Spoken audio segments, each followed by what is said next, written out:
काली दह के नजदीक जब पहुंचे हैं तो मैया तो काली दह में कूदने के लिए तैयार हुई।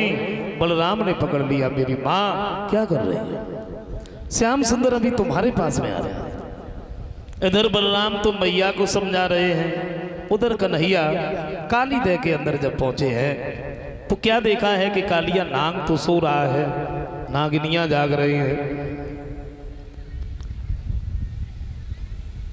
नागिनियों ने जब देखा तो सामने पहुंच गई, बोले तुम्हारा बहुत बड़ा सौभाग्य है जो हमारे पति सो रहे, और वो जाग गए तो तुम्हें मार देंगे, चले जाइए यहां से। श्याम सुंदर कहते हैं नागिनियों, तुम जिसकी रागिनी हमें सुना रही ना, सच बात तो ये है मैं मिलने तो उसी से आया हूं, और सो रहे हैं तो क्या हुआ, जगा दीजिए ना। कन्हैया कहते हैं नागिनियों कि दे जगाए तनिक अपने पति को, और कुछ बात उसी से करना है।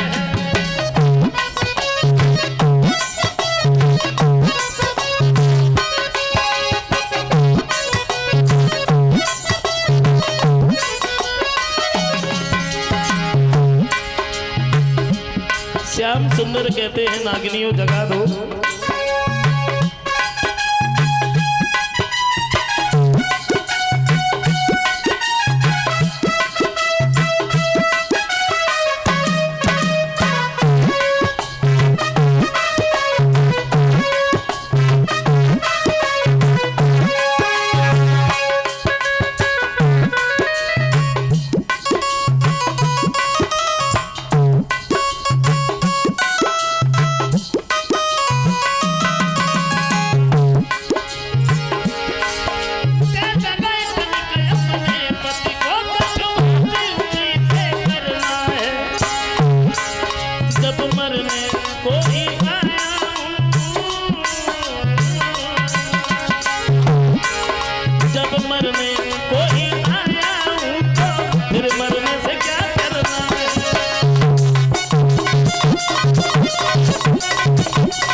जगा दीजिए, और नहीं जगाओगी तो मैं जगाना भी जानता हूं।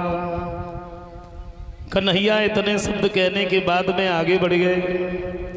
कालिया नाग जहां पर सो रहा था उसके पूंछ पर अपना पैर रख दिया। कालिया नाग एकदम से उठ करके खड़ा हो गया, मुंह से ज्वाला जैसी लपटें निकलने लगी, यमुना का पानी खोलने लगा। कालिया नाग जो था ये श्याम सुंदर के शरीर से चिपट गया। श्याम ने देखा कालिया नाग तो मेरे शरीर से चिपट गया। कन्हैया ने क्या किया, अपना शरीर गर्म किया, और इतना गर्म किया कालिया नाग जो था ना,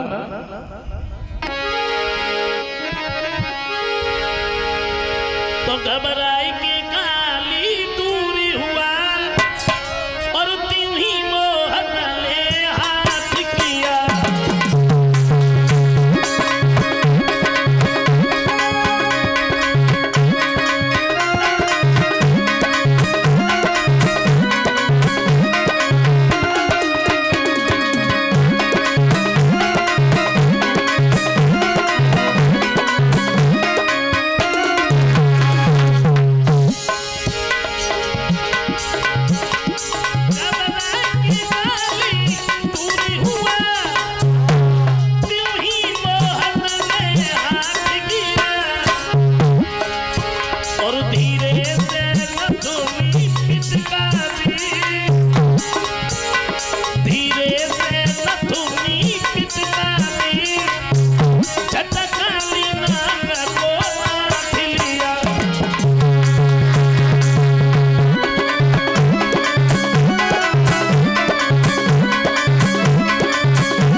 कन्हैया उसके फन पर सवार हो गए। अब कालिया नाग जिस फन को ऊपर उठाता है, श्याम सुंदर उसी पर अपना पैर रख देते हैं, वो नीचे दब जाता है। ज्वाला जैसी लपटें निकल रही थी, वो लपटें तो बंद हो गई, रुधिर बहने लगा। नागिनियां सामने पहुंच गई। एक बात कही, प्रभु हम तो तामसी जीव है, भला तुम्हारी महिमा को क्या जाने, आप मेरे पति को छोड़ दीजिए। श्याम सुंदर कहते हैं देखो हम तुम्हारे पति को छोड़ तो देंगे, हमें कुछ कमल के पुष्पों की आवश्यकता है, तुम उन्हें बाहर तक छोड़ो, तुम इस काली देह को छोड़ करके रमणक द्वीप पर चले जाओ। कालिया नाग कहता है प्रभु मैं वहां जाने के लिए इनकार नहीं कर रहा, लेकिन अगर मैं वहां गया तो गरुड़ हमें जीवित नहीं छोड़ेंगे, गरुड़ हमें मार दे। बोले हमारे पैरों के निशान जब गरुड़ तुम्हारे सिर पर देखेंगे तो फिर हमला नहीं करेंगे। कालिया नाग जो था श्याम सुंदर और पुष्पों को छोड़ने के लिए बाहर तक आया। मैया ने देखा तो एकदम से गोद में उठा लिया, कंस के पास में उन पुष्पों को भेज दिया। उन्हें देख करके बीमारी कम नहीं हुई बल्कि बढ़ गई। सोचा अब क्या करे। कन्हैया इधर अपनी बाल लीलाओं में लगे हैं। अति संक्षेप में हम आपको ये बताएं कि कालिया नाग और गरुड़ में बैर क्या था। कहते तो ये हैं कि कालिया नाग और गरुड़ यानी जो महाराज कश्यप थे, इनके घर में 10 पत्नी बताई जाती हैं, जिनमें कद्रू और बिनता को भी गिना जाता है। कालिया नाग की मां का नाम था कद्रू और गरुड़ की मां का नाम था बिनता। एक दिन दोनों में बहस हो गई। कद्रू ने ये कहा कि सूर्य भगवान के घोड़ा काले हैं, बिनता ने ये कहा कि सूर्य के घोड़ा सफेद है। बात यहां तक बढ़ती चली गई। कालिया नाग की मां कद्रू ने एक बात कही, अगर सूर्य के घोड़ा सफेद हुए तो हम तेरी दासी बन के रहेंगे, काले हुए तो तू मेरी दासी बन के रहना। कहा ठीक है। लेकिन नागों को बुला करके कद्रू ने एक बात कही, देखो सूर्य के घोड़ा चाहे सफेद हो चाहे काले हो, उनसे हमें कोई लेना देना नहीं। तुम सब नाग नवमंडल में उड़ने लगो, ऐसा प्रतीत हो कि सूर्य के घोड़ा काले, नहीं तो हमें दासी बन के रहना। वही हुआ। नाग जब उड़ने लगे देखा गया तो ऐसा लगा सूर्य के घोड़ा काले हैं, तो बिनता को दासी बन के रहना पड़ा। बहुत सारे दिन हो गए रहते रहते। एक दिन गरुड़ ने पूछ लिया, माँ तुम दोनों का दर्जा तो बराबर का है, फिर तुम दासी बन के क्यों रह रही हो। सारी बात बताई ना, नागों के कारण मुझे दासी बनना पड़ा। तो गरुड़ ने एक बात कही, अगर नागों के कारण तुम्हें दासी बनना पड़ा है तो हम नाग वंश कोई नहीं रखेंगे। जब ये नागों को मारने लगे तो नाग ब्रह्मा जी से रोने लगे, अब हमें गरुड़ से बचाओ। तो ब्रह्मा जी ने गरुड़ को बुलाया, समझाया, देखो तुम अपनी तरफ से किसी नाग को नहीं मारो। हरा अमावस्या के दिन एक नाग तुम्हारे पास में आता रहेगा, तुम उसे खाते रहना। कुछ दिनों तक यही नियम चलता रहा।